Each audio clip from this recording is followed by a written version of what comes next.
All information given in this episode is for educational purposes and should not be tried prior to consulting a licensed physician and or certified state or accrediting bodies. We encourage all listeners to research, talk, and make all inquiries to all of the important professionals and governing bodies before acting on any information heard on the De La Fit podcast. Any action taken by any listener is done by and under their own omission and action, whether conscious to the results, positive or not.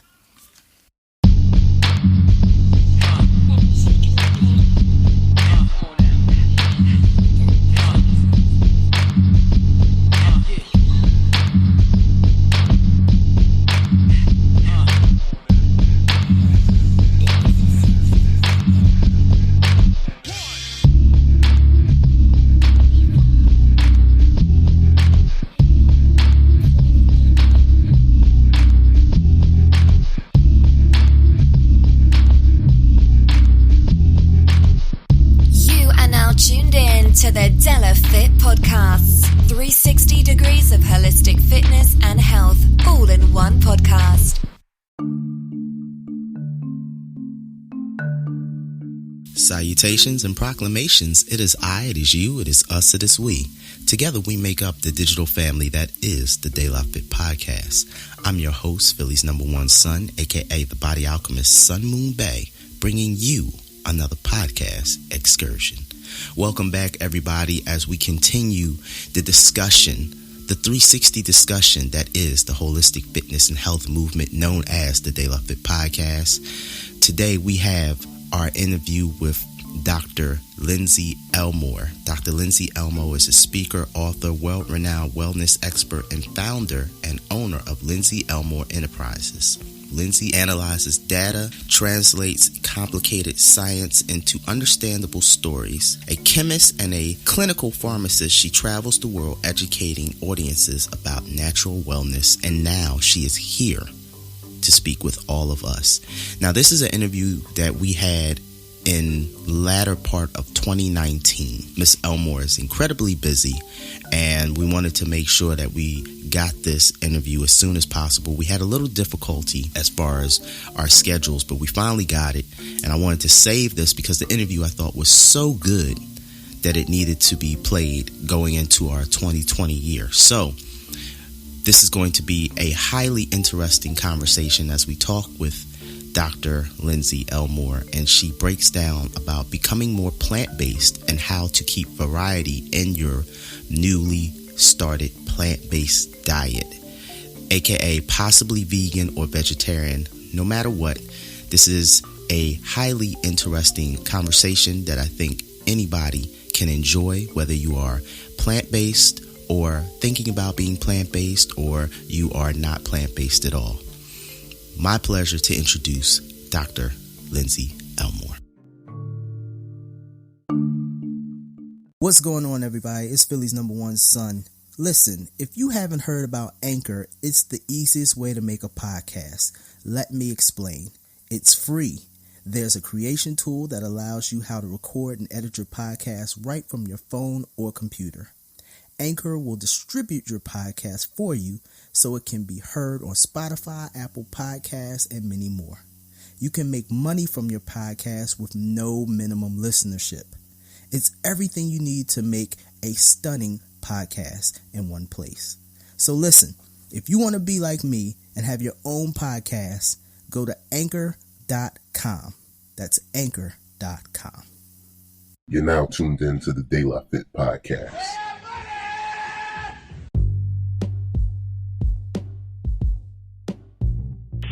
360 degrees of holistic fitness and health. That is the De La Fit podcast. Welcome back, everyone. We have with us Dr. Lindsey Elmore. She's going to be with us to have this conversation. You know, in the lexicon of American culture, much has changed when it comes to diet, where it comes to our food and eating habits. I remember in the late 80s, early 90s, if you mentioned anything other than being a red-blooded American who ate meat, then everything else was looked at as taboo. And much has changed. So much has changed now in our 2019 years and going into the year 2020 as we're coming. Dr. Lindsey Elmore. Should I call you doctor, or what do you prefer? I do not care. I am easy breezy. You can call me Lindsey, or you can call me Doc. You can call me Dr. Elmore. I answer to all of them. So whatever makes you the most comfortable works for me. All right, Dr. Lindsey Elmore, she's here. She's going to be joining us, and we're going to be having this conversation about being vegan or vegan, or I should say more plant-based diet, how to keep things fresh, and also a little bit more in-depth information. But before we start, Lindsey, let's talk to you. Tell us a little bit about how your fitness and holistic journey began, because you are, if I'm correct, you're a pharmacist as well, right? Or you studied pharmacy, and you have a wealth of information and degrees. So give us a little bit about yourself. So I am originally from Birmingham, Alabama, and now reside in Harlem up in New York City. And I have a degree in chemistry and have a doctorate in pharmacy, and I am licensed to practice pharmacy in 3 states. So as a kid, I was always interested in science, but I always wanted to be an actress and a singer. And my mom always said, no, you got to have a real job. You can't be an actress and a singer. And so I found a way kind of to merge those two worlds over the years. I learned a lot about pharmacy, learned a lot about science, began as a biology major and then switched over to chemistry. So I kind of got a well-rounded background in my knowledge of science. And then when I was in pharmacy school, I tore my ACL. And when you tear your ACL, you get put into a leg brace, and that leg brace alters the way that you walk. And anybody who has had any damage to their body that alters the way that you walk, eventually it alters the structure of your body. It alters the way that your kinetics are put together. So I realized one day that I could not sit squarely on both of my sitting bones. And I thought, heck, I got to do something about this. And so I went to the chiropractor for the first time. And the chiropractor mentioned, I told her, I said, I am really struggling to sleep at night. I was in, as anybody who's done a doctorate level program is, it's extraordinarily stressful. There's a lot of pressure on you. And I was really struggling to sleep. And it had been about a month since I had had a full night's sleep, uninterrupted, without any wake ups. And oftentimes my wake ups would be over an hour to 2 hours in length. And so it was very disturbing for my health and wellness. The chiropractor said, I think you should go see an acupuncturist. And I went to an acupuncturist for the first time, and it completely opened my eyes to the fact that there are so many different interpretations of health and wellness, and that what I had been exposed to throughout my entire life, which was my mom being a nurse and bringing home every new drug and, just saying like, I wonder what this will do. And, and bringing home, every vaccine, and just really that being a part of my life, and working in the medical system since I was a teenager. And I realized that there was an entirely different concept of medicine within 5-point acupuncture. And it inspired me to say, you know what, there has to be some other people who are interested in this, because I knew it was fascinating to me to think about, whoa, what if health is not only in your physical body? What if health is not the absence of disease, but actually the way that we eat, the way that we exercise, the way that we meditate? And as you said, we have been through a dramatic transformation when we have extraordinarily high-profile physicians such as Dr. Dean Ornish saying things like, guys, you can heal chronic disease by changing the way you eat, changing the way that you meditate and exercise, and paying attention to the signals that your body is giving you. And so I kind of became that wacky pharmacist. I was the pharmacist that would sit down with you and just slash through a medicine list and get back to physicians and be like, hey, we've got duplicate meds here. We've got interacting meds here. We need to streamline this process. And I was also the pharmacist that would say, okay, you want to change your life, you're going to have to actually take some steps to do that. What would it take for you to eat a plant-based meal once a day? What would it take for you to stop drinking 6 diet sodas a day and maybe just drink 3, as well as 3 glasses of water? So small changes were where I started, and eventually I just became a part of a real revolution that is happening in health and wellness, with people really waking up that the models that our parents practiced don't work for us anymore. Right. I'm smiling while you're speaking because I love how you're already modeling the 360 mantra that we follow here, and it's becoming so prevalent to, I think, society that, you know, we have to go beyond just what we've taught. What are some of the things that you experienced during this change? Because I know, you know, most people like myself, when you do that change, people ask you one of the simplest questions, you know, like for me being vegan, well, where are you going to get your protein? You know, some of those questions and things like that. What are some of the things you dealt with? Was there any, how should I say, were your family a little like perplexed, or, you know, what did you face? So I definitely faced a lot.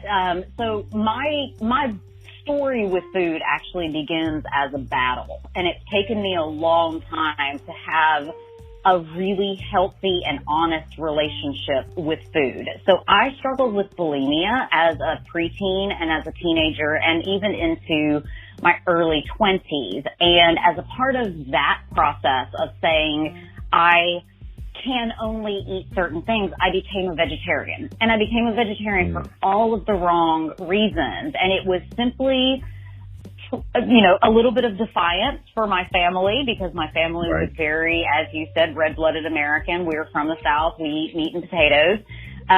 And so part of it was a defiance for my family, but another huge part of it was just self-abuse and the lack of value on my own life. And so when I did that, my family really struggled with it, because they asked me the same things. Where are you going to get calcium? Where are you going to get protein?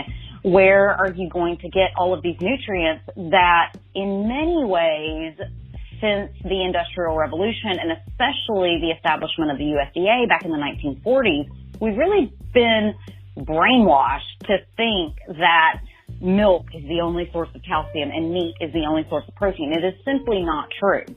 So I faced those same things, but as I grew into an adult and I went through a time, and so my initial stint with vegetarianism ended when I was camping in California, and I said, hey guys, how can I help cook breakfast? And they said, fry this pound of bacon.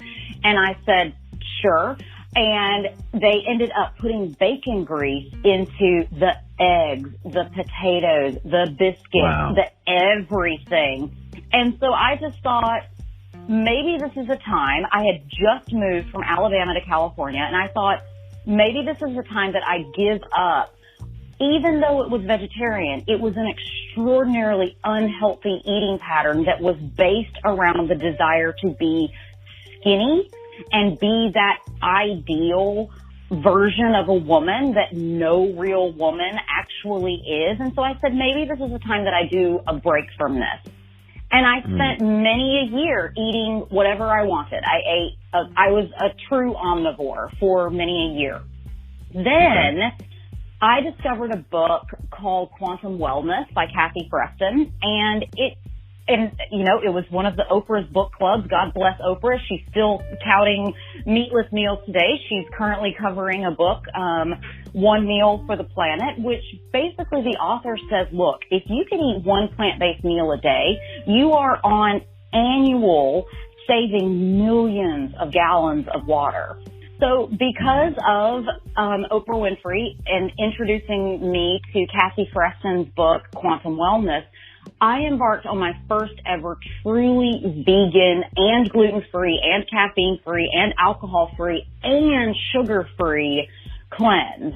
And absolutely just thought, and this was back, in 2008 when we didn't have good meat substitutes. We didn't have good plant-based meats and plant-based cheeses. The industry had not exploded back then, but I did it, and I said, hey, I've got 8 friends, and we all did it together. So for 3 weeks, we all just committed to it and did it. And so as I, again, grew more, I became very angry with the food system because I got very angry about genetically modified food. I got very angry about the monoculturalization of our plants because I knew from my own upbringing in the rural and suburban South that having diversity among farms was the only way that farms survived. So I became a very staunch anti-genetically modified food advocate. I became completely vegan, then went back and said, okay, I'm going to explore farms that actually raise animals for meat. And I want to go and experience and see what this looks like and understand how it fits with my soul.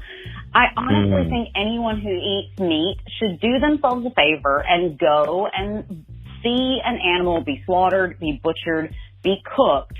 And if that fits okay with you and you feel like, you know what, this is part of my diet, cool, that's all right. But for a lot of people, seeing the death and the trauma that is being inflicted on some other life form is very, very challenging. And so I encourage people who are omnivores to look in the face of what you are doing.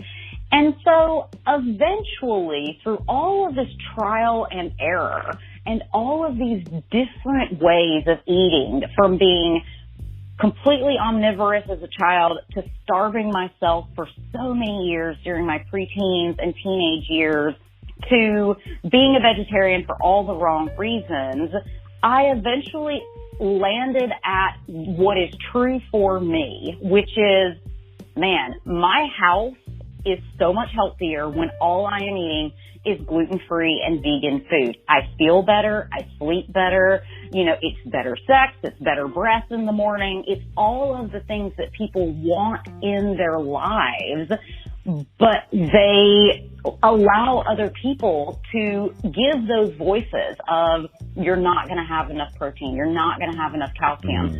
I lost relationships because of it. I had a boyfriend who was just like, if you don't eat meat, I just don't see how we can be together. And now I'm at the opposite end, right? I know. Wow. And now I'm at the opposite end of the spectrum, and my partner is completely vegan and has been for a while. And so it's interesting because now I am a flexitarian. So my home is all gluten-free and vegan. And if I feel like it, I will go out and eat a pizza. I think that true health is about the balance between putting healthy food in your body as well as experiencing the joy that can come with food. And I have learned that vegan food can be delicious, satisfying, nutrient-dense, filling, all of the things that we associate with food. And I've also learned through the writings of one of my favorite authors, Janine Ross, that Americans especially have to shift the way that we think about food. Food is not necessarily for when you're bored or when you're sad or when you're celebrating. Food is actually there to nourish your body and to be a part of the social fabric that weaves us all together. Food we think of as, this culture or that culture, but really food is very similar across all cultures. And that exploration is important for me as well. So I faced some pushback, but eventually once I demonstrated to my friends and my family, and also found a partner who wanted to have the same lifestyle, at least at home, as I did. As soon as you show people that food can be delicious and that food can be accessible and easy to cook, even when it is 100% plant-based, people get on board very quickly. As long as the food is delicious and filling, even the most staunch meat eater will be on board. You know, you touched on so much, Lindsey. Again, I'm smiling because I salute you because you started a journey and you really dissected it. And I feel that so many individuals, when we start these journeys, we get inspired. We're motivated. We want to, change our path, and we're looking outwardly, but we get lost in the shuffle. And because it is so much about us that because we're not seeing that inspiration, say on Instagram, or, we're just by ourselves, it starts to leave us. But you actually took it apart and even looked at why you had become vegetarian and was like, you know what, let me get deeper into this.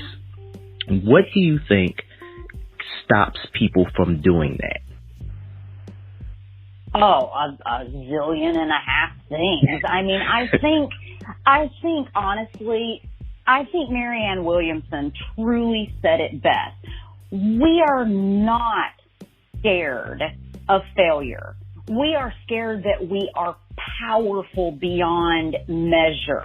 And the fact of the matter is that fear holds so many people back from peeling back those layers. I would talk to my patients back when I was practicing pharmacy, and they would express being so frustrated with being overweight, being so frustrated with not being able to play with their children outside, being so frustrated about not knowing how to embrace health. And I would sit across the table and I'm like, wow, okay, I'm really making a living right now telling people to eat more.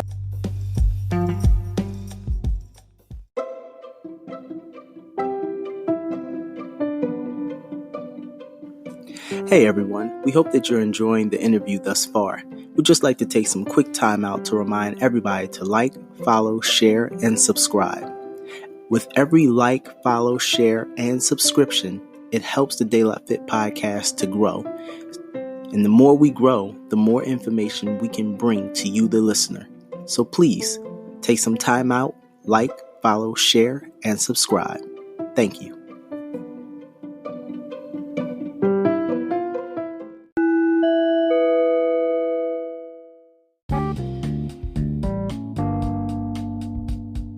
Vegetables, sleep more, meditate, quiet your mind, and exercise. We all know what we need to do to be healthy. We need to cut out toxic relationships. We need to drink more water. We need to exercise, sleep, and eat well. It's not rocket science, but the fear that we are truly powerful beyond measure, I think prevents people from peeling back those layers. I also think that there is a ton of fear purported on the internet, because if you listen to Malcolm Gladwell, a fantastic writer, Malcolm says the very definition of news is that it is newsworthy. It is supposed to be something so far outside of the norm that it is worth reporting on. This is why simple domestic violence cases do not get reported. It's why most instances of racism do not get reported, because it is so prolific, we don't even see it anymore. And so when a new study comes out that says vegan-based diets do not provide enough protein, that is the way that the media can go, vegan diets are dangerous, vegan diets are this. The study that came out just a couple weeks ago that said red meat is healthy in all instances, and there were immediately like 6 responses saying, no, we know really well that red meat is not healthy in all instances. And so the fear-mongering and the salacious headlines, which in our 24-hour news cycle is all that gets people's attention. People are looking for the increasingly more and more provocative content. And so if someone gets online and they go, oh my gosh, this one study says that there's not enough calcium in vegan diet, and you allow that to sway you and to play into our inherent fears that our own choices and intuition are not enough, you end up sitting down in the cycle of, I just feel like crap. You know, I drink away my feelings. I take opiates because it's not that I don't want to feel pain, it's that I don't want to feel anything. And so we have an epidemic, especially among younger people. This is something that I don't think most of our grandparents were not alcoholics, were not drug addicts. Our parents started to party a little bit more. But among young people today, we have an epidemic of numbing behaviors because we're bombarded with so much information that it becomes like, I just got to turn off all of this. Right. And I truly think it goes back to an innate fear that we're not good enough.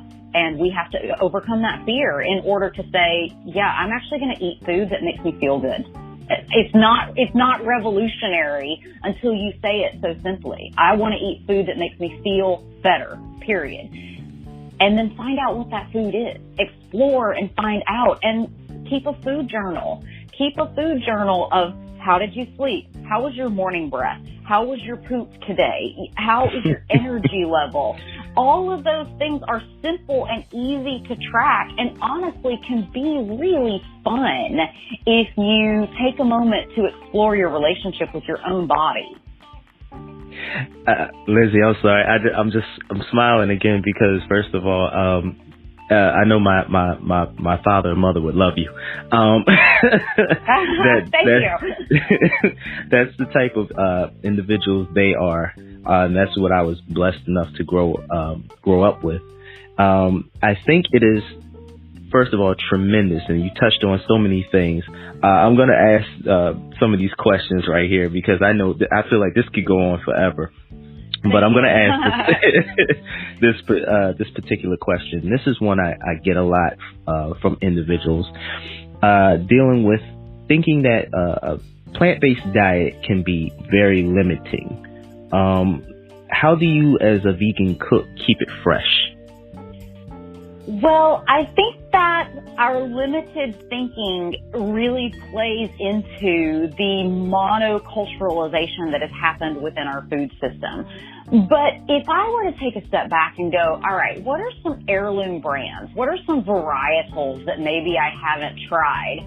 You know, if you think about it, there are dozens and dozens of different varieties of squashes that we can try out that humans have been eating for a long time. But, you know, have you really explored your acorn squash and your butternut squash along with your delicata squash and your dumpling squash and your patapan squash? And so you can explore different ingredients. I think that we fall into, you know, it's black beans, it's pinto beans, it's chickpeas. But when's the last time you picked up an azuki bean or, you know, what about your watermelon radish versus just your regular salad radish?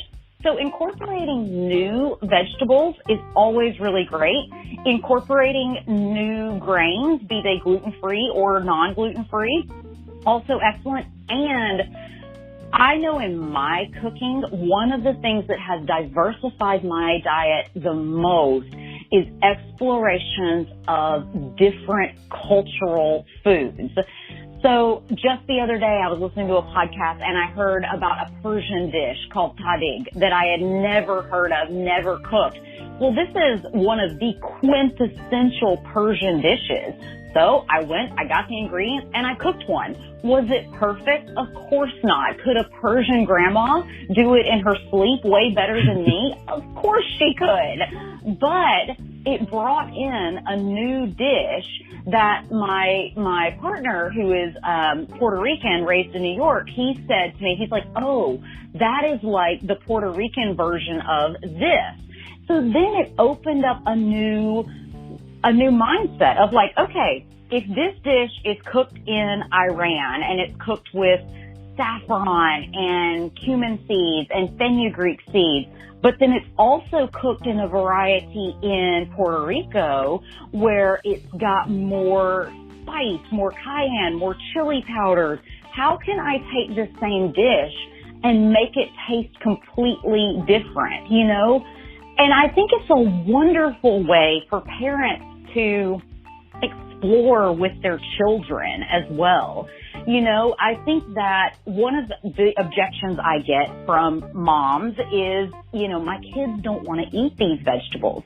But studies have very, very clearly shown that if you include your children in the meal planning process, as well as the shopping process, it gets them excited about what this food is actually going to taste like.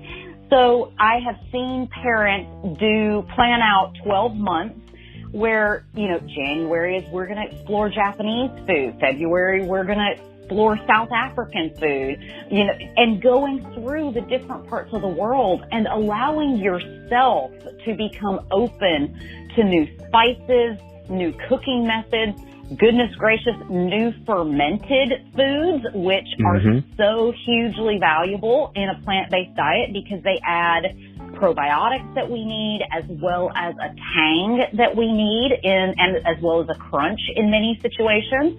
And so you can explore different ethnic varieties of food because, you know, even watching Anthony Bourdain, who God rest his soul, was a fantastic cook, super opposed to the vegan diet. Guess what he did on one episode? He went to Uruguay, which is a country that is very, very heavily based in beef and cow proteins. And he went and hung out with some Uruguayans who were vegan. And he said, you guys have got to be the only 3 vegans in this country. And they're like, ha, ha, ha, no, we're not. We got a Facebook group, you know? And so explore culturally because that's going to bring ingredients into your home that you never cooked with as a child. I mean, goodness knows I never had coconut milk and lemongrass and kaffir lime leaf in my kitchen as a kid. But I do now because I understand how Thai food is put together and how you can infuse lots of different flavors. And once you get used to cooking this way, some of my favorite meals that I cook are refrigerator diving. You know, the end of the week where you've got leftovers from here, there, and everywhere, and you just dive into that refrigerator, see what you've got, make life easier on yourself. Don't force yourself to soak every bean that you cook in your house. Nobody ever got in trouble from opening a can of beans and getting dinner on the table in 30 minutes. So throw the dogma out the window and just have fun cooking. That's all there is. Just have fun cooking. If you're walking through the grocery store and you see a rice that is red and you go, I've never eaten red rice. Get some red rice. It's going to cook either like the white version or the brown version or some way in between. Just have fun with it. I love it. I love it.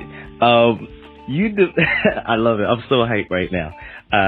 Everybody knows that listens to this. They know when I get hyped how it is. You developed a gluten-free vegan cleanse. What is the science behind the cleanse, and does everyone need to do it? I think that there is good science between among cleansing, also among intermittent fasting, just giving your body a rest, a time to step away from pro-inflammatory foods, because even if we attempt to eat healthy these days, there are so many pro-inflammatory foods. Wheat used to be an extraordinarily tolerable part of the human diet, but because of the genetic modification of wheat dating back over 100 years, we introduced new allergenic genomes into wheat. And so wheat has become less digestible. And so I was talking with a friend of mine about even something simple like intermittent fasting, where you just say, you know what, I'm going to eat all of the food that I eat within a 6 to 8 hour time frame throughout the day. And why is that important? It's because, you know what, if you have that moment where you're at the baseball park and you know that you're eating French fries or you're eating something that you know is pro-inflammatory, that you know is not the best for you, maybe you're having a couple of beers alongside it, which you know is your body handles exactly like any other toxin. There is a reason that alcohol is an intoxicant. And so it gives your body a chance to rest and recover and have even just a few hours a day that you can move more out of your bowel and help your body to recover and to detoxify. Plant-based cleanses have been shown to do a lot of great things that people want in their lives. We're always talking about medications as a way to reduce the risk of coronary heart disease. So does eating plants to decrease blood pressure, total cholesterol, and bad cholesterol, reducing the risk of diabetes and metabolic syndrome, as well as body weight and waist and hip circumference. So you're reducing your metabolic risk factors while also having a decreased body weight, decreased waist and hip circumference, which for a lot of people means a boost in their spirit, a boost in their self-confidence, perhaps even a decreased risk of depression. And we also see for the guys listening or for the women out listening who have men in their lives who say, I'm not going to eat a plant-based diet, this is not masculine. We also see that eating plants increases testosterone and decreases the instance of erectile dysfunction. And be they, straight, gay, bi, whatever, we also see more satisfied sexual relationships among people who eat more plants. So whether it is just saying, I'm going to do meatless Monday, I'm going to eat one meal a day because of the environmental impacts of eating plants, or if you decide, I want to go completely vegan, there are amazing health benefits to eating plants. Michael Greger said it best. We need to be eating plants like our life depends on it because it does. Lindsey, I have thoroughly enjoyed this interview.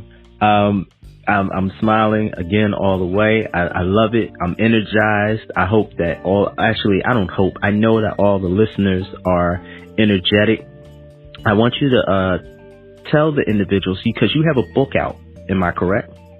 I do, yeah. So our next Clean Slate Cleanse, which is our gluten-free, vegan, caffeine, sugar, and alcohol-free cleanse, begins on January 1st. You can come and check out the brand new website, www.cleanslatecleanse.com. If you're ready to get started right now, there is a cookbook with over 100 easy to access recipes, as well as a workbook. So if you are entering into a gluten-free and vegan diet for the very first time, you can actually have some exercises to help shift your mind, to really give you something to do every day that is not eating meat and indulging in food, and really getting down to the relationship that we have with food. The cleanse is here to make people feel better. If you'd like to feel better just by eating better food, come join the Clean Slate Cleanse. And please share your social media where people can get in touch with you. And before you do, I just want to let everybody know that 100%, Dr. Lindsey, you're a boss. 100% for all my listeners out there. I mean, I'm just going to give a little bit. I know we talked about it in the beginning, but you run your own company and have built a 7-figure business. So for everybody out there, that's listening, you're listening to a boss, 100% capital. All right. Well, I don't know about that. 100% capital, maybe. But, here's the thing. Anybody can be a boss. It just takes being passionate about something and sharing it with other people. So, everybody can do what I do. And all I'm doing is I just want people to help. I just want to help people feel better. And I think that we have an epidemic of people who just think that feeling bad is the way that we feel. This is not true, and I'm happy to help. And so if you want to follow me on social media, my website is www.lindseyelmore.com. You can also come to cleanslatecleanse.com. You can find at Lindsey Elmore at cleanslatecleanse on Instagram, as well as Dr. Lindsey Elmore on Twitter and on Pinterest.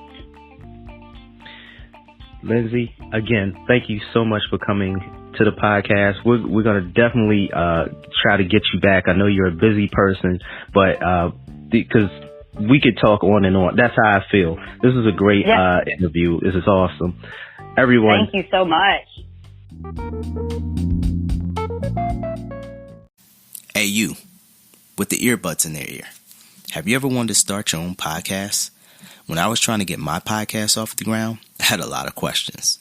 How do I record an episode? How do I get my show on Apple Podcasts, Spotify, and all the other places people like to listen?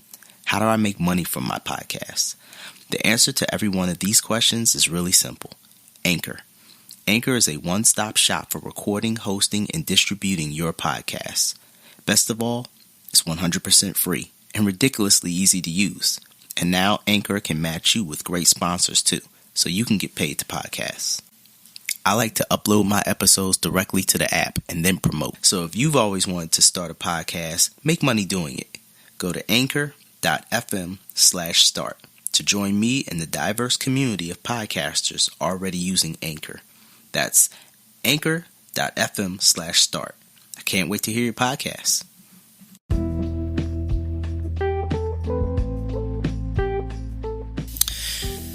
I'd like to extend my thanks to Dr. Lindsey Elmore for coming on to the De La Fit podcast and giving us the benefit of her information and her experience, letting us know more about the benefits of a plant-based diet, whether you're considering being vegan, vegetarian, or if you are just interested in adding more plant-based type of foods to your diet. Health is wealth. Anything that you're trying to achieve in this world, you need to be healthy in order to do. And that's not just physical. It's mental, spiritual. It's the whole 360 degrees that we always talk about. That is truly health. And we need to continue to think about that. We need to continue to get it to be a part of our everyday mode of thinking. From the time we go to bed to the time we wake up, our health is the most important thing. Once we realize that, once we actually take that to a point where we can actually enact every day a moment of making sure that we're healthy, then that's where we will begin to be much more successful, not only as individuals, but as human beings. As always, thank you everybody for joining us here at the De La Fit podcast. Please do us the favor, love yourself, because if you love yourself, definitely know that you will love others in the correct manner. Please be safe out there. Peace and love.